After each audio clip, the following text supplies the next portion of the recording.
हाँ આપણે જોતા હતા આની અસમમિતિ કિરાલિટી બરાબર। તો સૌપ્રથમ એક વૈજ્ઞાનિક હતો લुईस પાસ્ચર। એમણે એક સરસ મજાનું અવલોકન કર્યું હતું કેટલાક સંયોજનોના સ્ફટિકો પ્રતિબિંબી સ્વરૂપે અસ્તિત્વ ધરાવે છે બરાબર। હવે આની જ વાત છે। તો કેટલાક સંયોજનોના સ્ફટિકો પ્રતિબિંબી સ્વરૂપે અસ્તિત્વ ધરાવે છે। આ વાક્ય અવકાશ રસાયણ જે વિજ્ઞાન છે એમાં એનો પાયો નાખનાર આ વાક્યના આધારે એમની જે શોધના આધારે અવકાશ રસાયણનો પાયો નખાયો। શું કરવામાં આવ્યું? આવા બે જે સ્ફટિકો એમને કહ્યા એમની સમાન સાંદ્રતાવાળા દ્રાવણો બનાવવામાં આવ્યા અને સમાન સાંદ્રતાવાળા દ્રાવણો બનાવી અને એમાં એમના પ્રતિબિંબ મેળવવામાં આવ્યા। બંને જે પ્રતિબિંબ છે એ પ્રકાશ ક્રિયાશીલ જોવા મળ્યા। બંનેમાં પ્રકાશ ક્રિયાશીલતા જોવા મળી। સમાન સાંદ્રતા હતી છતાં પ્રકાશ ક્રિયાશીલતા જોવા મળી છે। એનો અર્થ એવો થયો કે બંને જે ઘટકો છે બંને જે પ્રતિબિંબ એકબીજાના જે પ્રતિબિંબ બંને પદાર્થો છે તે કંઈક જુદું જ ત્રિપરિમાણીય બંધારણ ધરાવતું હોવું જોઈએ। તો ત્રિપરિમાણીય બંધારણ ધરાવે છે એવો આના પરથી ખ્યાલ આવે। આમના આધારે વોલ્ટોફ ચેપ્ટર 2 માં આવી ગયા। વોલ્ટોફ અને લેબલ આમને દર્શાવ્યું કે કાર્બન જે પરમાણુ છે કાર્બન પરમાણુ તો કાર્બન પરમાણુ એની સાથે સમચતુષ્ફલકીય રીતે જોડાયેલા જેની સંયોજકતા છે 4 તો કાર્બન સાથે સમચતુષ્ફલકીય રીતે 4 જુદા જુદા ધારો કે સમૂહ જોડાયેલા હોય ક્લોરીન ક્લોરીન બ્રોમિન આયોડીન ચારે ચાર વિસ્થાપકો જુદા જુદા હોય। યાદ રાખજો કાર્બન સાથે જોડાયેલા ચારે ચાર વિસ્થાપકો ચારે ચાર જે પદાર્થો જોડાયેલા છે ચારે ચાર જે સમૂહ જોડાયેલા છે એ જુદા જુદા હોય તો આપેલ જે પદાર્થ એનું તેના થોડુંક આ રીતે વાત કરીએ। ધારો કે આ કાર્બન છે તો અહીંયા આપણે બતાવીશું ક્લોરીન યાદ રાખજો અહીંયા ક્લોરીન બતાવીએ ડેશ બંધારણમાં બ્રોમિન અને ઘન ફાચરમાં આયોડીન બતાવીએ અને આનું પ્રતિબિંબ આપણે બતાવીએ। હવે આનું પ્રતિબિંબ બતાવીએ તો જો પ્રતિબિંબ કેવું થશે અહીંયા Cl તો અહીંયા Cl અહીંયા કાર્બન અહીંયા ક્લોરીન અહીંયા ડેશ ફાચરમાં Br અહીંયા ઘન ફાચરમાં ધારો કે આયોડીન છે। પરમાણુ સાથે ચારે ચાર વિસ્થાપકો જુદા જુદા જોડાયેલા હોય ત્યારે એનું જ્યારે પ્રતિબિંબ મેળવવામાં આવે છે પ્રતિબિંબને મૂળ અણુ પર અધ્યારોપિત કરી શકાય। પ્રશ્ન તે છે અહીંથી આ અણુને અહીંથી આમ ઉપાડવાનો આમ બહાર લાવવાનો બહાર લાવી આમ ખેંચી અહીં ઉપર અધ્યારોપિત કરવા પ્રયત્ન કરવાનો। શું અધ્યારોપિત થાય તો કે અધ્યારોપિત થઈ શકતો નથી। તમે જોશો ખ્યાલ આવશે। આ ક્લોરીન અહીંથી આમ લાવીશ તો આ ક્લોરીન આ બાજુ જશે આ ફ્લોરીન છે આ બાજુ અહીંયા આવશે આ બ્રોમિન છે અહીંયા આવશે આયોડીન છે અહીંયા આવશે અધ્યારોપિત થઈ શકશે નહીં। સંપૂર્ણપણે અધ્યારોપિત થઈ શકતો નથી અને અધ્યારોપિત થઈ શકતો નથી યાદ રાખજો જ્યારે વસ્તુનું પ્રતિબિંબ મૂળ અણુ પર અધ્યારોપિત થઈ શકતું નથી ત્યારે એ જે કાર્બન છે એ અસમ કાર્બન યાદ રાખજો અસમ કાર્બન એટલે કે કિરાલ કાર્બન એને અસમ કાર્બન કાં તો કિરાલ કાર્બન અથવા અવકાશ કેન્દ્ર તરીકે ઓળખી શકાય। એને અવકાશ કેન્દ્ર પણ કહેવાય અસમ કાર્બન કહેવાય અથવા કિરાલ કાર્બન તરીકે ઓળખી શકાય છે। જે કાર્બનની ચારે ચાર સંયોજકતા જુદા જુદા પરમાણુ એ પરમાણુ સમૂહ દ્વારા જોડાયેલી હોય એવો કાર્બન અસમ કાર્બન એટલે કે કિરાલ કાર્બન એટલે કે અવકાશ કેન્દ્ર તરીકે ઓળખી શકાય છે। આ વસ્તુ ધ્યાન રાખવાની છે બરાબર। આપેલ જે અણુનું જે પ્રતિબિંબ છે એ પ્રતિબિંબ એના મૂળ અણુ પર અધ્યારોપિત થઈ શકતું નથી। અધ્યારોપિત ન થાય ત્યારે કાર્બન અસમ કાં તો કિરાલ અવકાશ કેન્દ્ર ધરાવે છે તેવું કહેવાશે। અધ્યારોપિત ત્યારે જ નહીં થાય કે જ્યારે જુદા જુદા સમૂહો જોડાયેલા હશે. આપેલ કાર્બન અસમ હશે ત્યારે જ અધ્યારોપિત થઈ શકશે નહીં. આ વસ્તુ ધ્યાન રાખવાની છે. બરાબર છે. તો અહીંયા આપેલ પદાર્થ એ આણ્વીય અસમિતિ કેન્દ્ર અહીંયા રહેલું છે. આપેલ અણુ અસમિત અણુ તરીકે ઓળખી શકાય છે. અસમિત અણુ એ પ્રકાશ ક્રિયાશીલતા માટે જવાબદાર છે. અણુમાં કયા કાર્બન હોય એ પ્રકાશ ક્રિયાશીલતા માટે જવાબદાર છે. આ વસ્તુ તમે ધ્યાન રાખજો. ત્યારબાદ આપણે કિરાલિટીની વાત કરીએ છીએ. કિરાલિટીમાં તો હજી પણ આનાથી વધારે સ્પષ્ટ કરીએ તો નેક્સ્ટ ટોપિક છે આપણો એનો એ જ બીજા જ નંબરનો છે કિરાલિટી. તો કિરાલિટી તરફ આપણે જઈએ છીએ, જોઈશું, જરા ધ્યાન આપજો.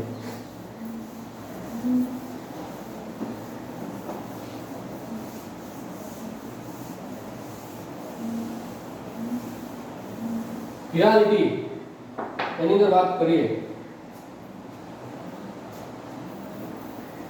નંબર 1 તમારે ખાસ કિરાલિટીમાં બે પોઈન્ટ યાદ રાખવાના છે. કિરાલિટી આપેલ અણુનું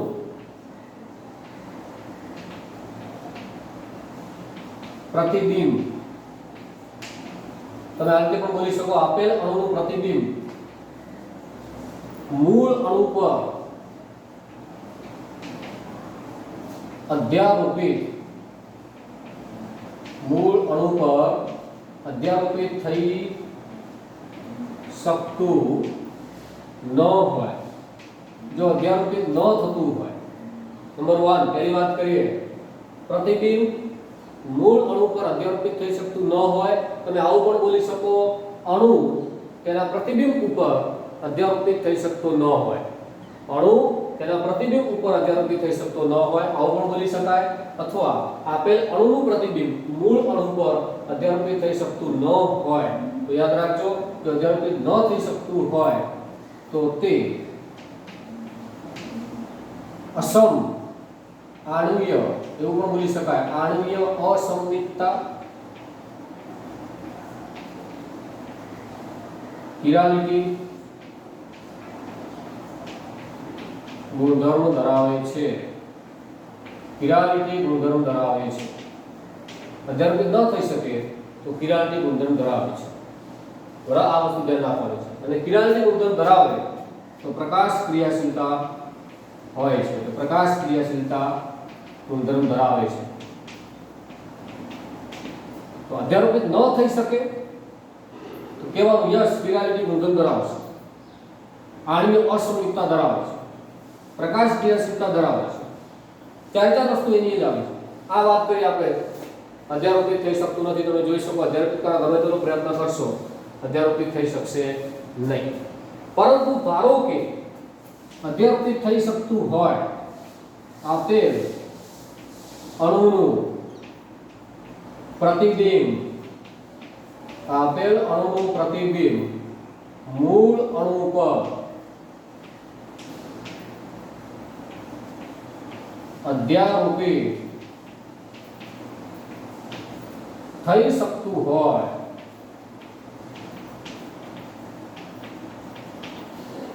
તો અધ્યારોપિત થાય તો શું કરવાનું?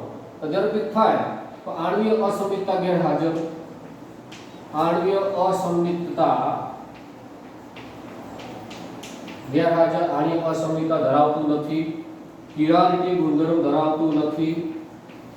કિરાલિટી ગુણધર્મ ધરાવતું નથી. આ વસ્તુ ધ્યાન રાખવાની. એટલે કે પ્રકાશ અક્રિયાશીલ, કેવું કહેવાશે? પ્રકાશ અક્રિયાશીલ તરીકે ઓળખી શકાશે. પ્રકાશ ક્રિયાશીલ ન કહેવાય. કિરાલિટી ન હોય તો પ્રકાશ અક્રિયાશીલ. કિરાલિટી મતલબ આણ્વીય અસંમિતતા. આણ્વીય અસંમિતતા એટલે તમને ખ્યાલ આવવો જોઈએ, જે કાર્બનની ચારેય સંયોજકતા જુદા જુદા પરમાણુ કે પરમાણુ સમૂહથી જોડાયેલ હોય તો એવો જે અણુ છે એ આણ્વીય અસંમિતતા ધરાવે છે. એટલે કે કિરાલ ગુણધર્મ, કિરાલિટી, કિરાલ કાર્બન એટલે કે અસમ કાર્બન ધરાવે છે તેવું કહી શકાય. પણ અહીંયા તો અધ્યારોપિત થાય છે. અધ્યારોપિત થાય તો અસંમિતતા ગેરહાજર, કિરાલિટી નથી ધરાવતું, પ્રકાશ અક્રિયાશીલ તરીકે ઓળખી શકાશે. આ વસ્તુ ધ્યાન રાખવાનું છે. ધારો કે કયા કયા અધ્યારોપિત થઈ શકે તો સિમ્પલ છે. તમે આરામથી અધ્યારોપિત પદાર્થો નક્કી કરી શકો છો. કોઈ પણ ધારો કે કોઈ એક એક્ઝામ્પલ આવું લઈએ કે અધ્યારોપિત થાય છે, તો અધ્યારોપિત તો સિમ્પલ છે, તમે આને અધ્યારોપિત કરી શકશો. આઈ વચ્ચે અરીસો મૂળ પ્રતિબિંબ, આઈ વસ્તુ અને તેનું પ્રતિબિંબ, બરાબર. તમે એકબીજા પર અધ્યારોપિત કરી શકશો, બંધ બેસાડી શકશો, આને અહીંથી ઉપાડી આના ઉપર ગોઠવવાનું આરામથી ગોઠવી શકો છો. અધ્યારોપિત થઈ શકે છે. એટલે કિરાટી ગુણધર્મ ધરાવશે નહીં, આણ્વીય અસમમિતતા ધરાવશે નહીં, અસમ કાર્બન નહીં હોય, કિરાલ કાર્બન અંદર હશે નહીં, પ્રકાશ અક્રિયાશીલ કહેવાશે. આપેલ પદાર્થ પ્રકાશ અક્રિયાશીલ કહેવાશે. આ વસ્તુ તમારે ધ્યાન રાખવાની છે. તો આના આધારે નક્કી થાય કે કયો પદાર્થ પ્રકાશ ક્રિયાશીલ છે, કયો પદાર્થ પ્રકાશ અક્રિયાશીલ છે, તમને તરત ખ્યાલ આવશે. ધારો કે આપણા હાથનું પ્રતિબિંબ પણ તમે જોઈ લો. હાથનું પ્રતિબિંબ, ધારો કે આ એક હાથનું પ્રતિબિંબ છે, આ એક હાથ મૂળ અણુ છે, આ બીજો એનો પ્રતિબિંબ, વચ્ચે અરીસો હોય તો પ્રતિબિંબ સેમ એક્ઝેક્ટ આવું જ મળશે, બરાબર. આવું પ્રતિબિંબ મળશે. હવે અધ્યારોપિત કેવી રીતે કરવાનું છે? અધ્યારોપિત આમથી એને સીધો આમ નથી કરવાનો, આમ અધ્યારોપિત નથી કરવાનું, ફેરવવાનું નથી, સીધું અહીંથી તમે બહાર લઈ જવાનું છે, તમારી તરફ ખેંચવાનું છે, જેમ છે એમ ખેંચવાનું છે, અહીંથી આમ લઈ જાઓ અને આ રીતે અધ્યારોપિત કરવાનું.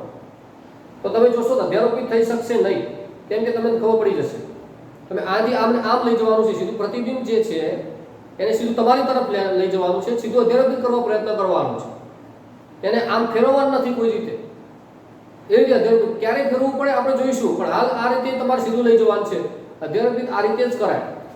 અધ્યારોપિત ન થાય તો કિરણની ગુણધર્મ છે, પ્રકાશ ક્રિયાશીલ છે કહી શકાય. અધ્યારોપિત થઈ ગયું, કિરણની ગુણધર્મ નથી, પ્રકાશ અક્રિયાશીલ છે, અસમ કાર્બન નહીં હોય, કિરાલ કાર્બન ન હોય, કિરાલ કાર્બન ન હોય એટલે કિરણની ના જ કહેવાય.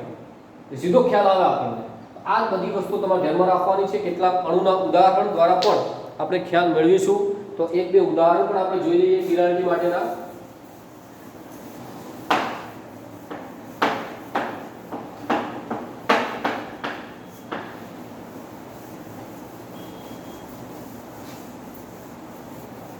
જે ઉદાહરણ છે એની ચર્ચા કરીએ આપણે.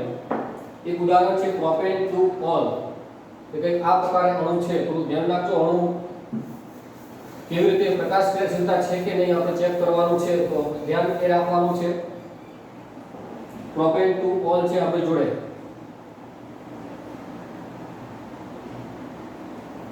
આ બાજુ OH, એક બાજુ OH છે. અહીંયા વિચારજો OH, અહીં ડેશ બંધારણમાં CH3 છે, અહીંયા ઘનપાચરમાં ઘનપાચરમાં પણ CH3 છે, અહીંયા પણ CH3 છે, ઘનપાચરમાં પણ CH3 અને એક જ સમતલમાં H છે. તો આ વસ્તુ છે, એનો પ્રતિબિંબ આપણે મેળવીએ. તો પ્રતિબિંબ મેળવવા પ્રયત્ન કરીએ, પ્રતિબિંબ કેવું મળશે આપણને ખ્યાલ આવી જશે, બરાબર. એનો પ્રતિબિંબ આ અણુ છે, મૂળ અણુ, બરાબર. આપણે ધારો કે આપણી ભાષામાં વસ્તુ કહી શકીએ, વસ્તુને એનું પ્રતિબિંબ આવું પણ ફિઝિક્સની ભાષામાં બોલી શકાય. હવે આપણે ટ્રાય કરીએ, સમજો બરાબર શું છે શું નથી, ઘટના તમારે સમજવાની છે. અહીંયા સમતલ છે, આવી સમતલમાં આ જે કાર્બન છે એ સમતલમાં જ છે. હવે આ જે OH છે એ પણ સમતલમાં જ છે, આ H છે એ પણ સમતલમાં છે. H અને OH બંને એક જ સમતલમાં છે. CH3 આ જે બતાવ્યો છે ઘનપાચરવાળો CH3 સમતલની તમારે યાદ રાખવાનું છે ક્યાં હોવું જોઈએ, ઉપર, ડેશ પાચરવાળા સમતલની નીચે છે. આવું આપણે બંધારણ બતાવ્યું છે. હવે પ્રતિબિંબ મેળવીએ. પ્રતિબિંબ કેવું મળશે? એક્ઝેક્ટ જ્યાં OH છે ત્યાં OH, આનું H, તો અહીંયા H, O તો O, આવું પ્રતિબિંબ મળે છે આપણને આ રીતે, બરાબર. અહીંયા ડેશ પાચર ઉપર તરફ જાય તો ડેશ પાચર ઉપર તરફ બતાવવાનું તમારે. CH3 છે તો CH3 એનું પ્રતિબિંબ મળશે. ડેશ ઘનપાચર છે તો ઘનપાચરમાં આ રીતે આપણે CH3 બતાવો તો આ CH3 ઘનપાચરમાં બતાવ્યો. અહીંયા H બતાવ્યો છે તો H પણ આપણે એ રીતે જ બતાવી દઈશું. તો આ એનું પ્રતિબિંબ મળે, આ એનું પ્રતિબિંબ મળે. હવે આપણે અલગ અલગ પ્રશ્નો પૂછવાના, આ ઉદાહરણ પરથી અલગ અલગ પ્રશ્નો આપણે કરવાના છે. પ્રશ્ન નંબર 1, પહેલો પ્રશ્ન, શું આપેલ જે કાર્બન અહીંયા બતાવેલો છે એ કાર્બન કિરાલ કાર્બન છે? પહેલો પ્રશ્ન. તો આપેલ જે કાર્બન છે એ કિરાલ નથી, તમે જોઈ શકો છો. આપેલ કાર્બન કિરાલ નથી. કેમ?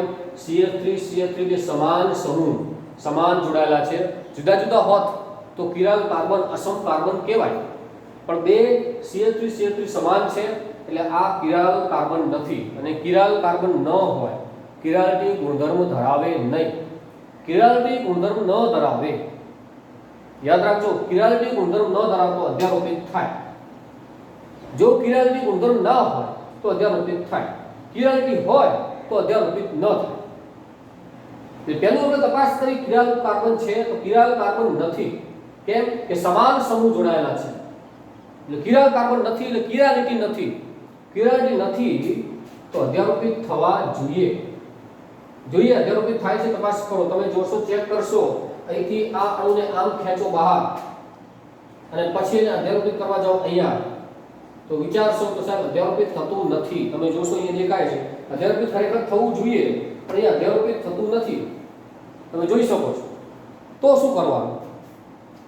તો અધ્યારોપિત ન થતું તો શું કરવાનું? તો કે તમે બેસની ભાષામાં આને રોટેશન આપશો. રોટેશન આપવાનું તમારે. કેટલું રોટેશન આપી શકાય સમજો. કેટલું રોટેશન આપી શકાય? 180 નું, આમ 180 ડિગ્રીનું રોટેશન આપો. 180 ડિગ્રીનું રોટેશન તમે આપશો. અહીંયા જોજો, આ રીતે રોટેશન આ દિશામાં આપીશું, 180 ડિગ્રી રોટેશન આપો. 180 ડિગ્રીનું ભ્રમણ આપશો. તો આને 180 નું જ્યારે ભ્રમણ આપીએ ત્યારે હવે આનું પ્રતિબિંબનું પ્રતિબિંબ આપણને, એટલે પ્રતિબિંબ જ છે, તો 180 નું આને ભ્રમણ આપતા કેવું થશે? આ OH એ આ બાજુ આવશે. 180 નું પરિભ્રમણ આપું તો અહીંથી અહીંયા આવી જાય, આનું 180 આ બાજુ થશે. આ H અહીંથી અહીંયા આવી જશે, કેમ કે સમતલમાં છે, સમતલની બીજી બાજુ જશે. આ CH3 અહીંથી અહીંયા આવી જશે 180, આ CH3 અહીંથી અહીંયા આવી જશે 180. તો પરિભ્રમણ થઈ. કેમ? તમને ખ્યાલ આવવો જોઈએ, આ CH3 જે છે અહીંથી આ બાજુ લઈ જઈશ તો સમતલની ઉપર હોય તો સમતલની નીચે જતો રહે CH3. જે CH3 સમતલની નીચે છે સમતલની ઉપર આવશે. કેમ કે બે એકના એક છે, તમે અહીંયા 1 નંબર આપો, આને 2 નંબર આપો, તો આ 1 નંબરનો છે, આ 2 નંબરનો છે, આવું થાય. આ બેઉ બની શકે, બરાબર છે? એટલે આ સીધા ચેન્જ થઈ જશે. તો સીધા ચેન્જ થાય એટલે તમને બંધારણ આવું મળશે. કઈ અહીંયા ડેશ બંધારણમાં CH3 આ રીતે, ડેશ બંધારણમાં તમને CH3 અહીંયા મળશે, તમને અહીંયા ઘન પાચરમાં CH3 અહીંયા મળશે, અહીંયા H મળશે, અહીંયા તમને OH મળે છે. આવું 180 નું રોટેશન આપતા આપણને આવું પ્રતિબિંબ મળે છે. તમે જુઓ, આપેલ પ્રતિબિંબ મૂળ અણુ જેવું જ છે, એને અહીંથી ઉપાડી અહીં અધ્યારોપિત કરવા જશો, અધ્યારોપિત થઈ જાય. અધ્યારોપિત થાય છે પણ કિરાલિટી ગુણધર્મ ધરાવતો નથી. અને આમે સીધી ખબર પડે કે સાહેબ કિરાલ કાર્બન નથી એટલે અધ્યારોપિત થવું જોઈએ, તરત ખ્યાલ આવી જશે. બરાબર? આપેલ ઉદાહરણથી તમને તરત ખ્યાલ નક્કી કરી શકાય છે કેવું છે, શું છે. ત્યારબાદ બ્યુટેન ટુઓલ, થોડું હજી વધારે સ્પષ્ટ ઉદાહરણ આપણે નક્કી કરીએ. બ્યુટેન ટુઓલના ઉદાહરણથી વધારે હજી સ્પષ્ટ કરી શકાય આ જ બાબત. બ્યુટેન ટુઓલના ઉદાહરણથી આપણે સ્પષ્ટ કરી શકીએ. જોઈએ જરા એક બીજું ઉદાહરણ લઈએ, બ્યુટેન ટુઓલ. એ ઉદાહરણથી વધારે સ્પષ્ટ તમે કરી શકશો. અહીંયા same as it is OH, બરાબર? અહીંયા ફરીથી ડેશ પાછળ બતાવું છું, અહીંયા ફરીથી ઘન પાછળ બતાવીશ, અને અહીંયા ફરીથી અહીંયા H આપણો. આ જ ઉદાહરણ, આનું આજ આપણે વાત કરીશું, પ્રતિબિંબ મેળવીશું. અહીંયા જે છે એ CH3, અહીંયા છે C2H5, બરાબર? હવે આ અણુ છે, મૂળ અણુ છે, મૂળ અણુ, અને એ અણુનું અહીંયા પ્રતિબિંબ બતાવું છું. પ્રતિબિંબ કેવું પ્રતિબિંબ મળે જોઈ શકાય. અહીંયા OH, અહીંયા ડેશ પાછળમાં CH3, અહીંયા ઘન પાછળમાં C2H5 અને ડેશ H આ એક્ઝેક્ટ તમને આ જ ઉદાહરણ પર તમે જોશો ખ્યાલ આવશે.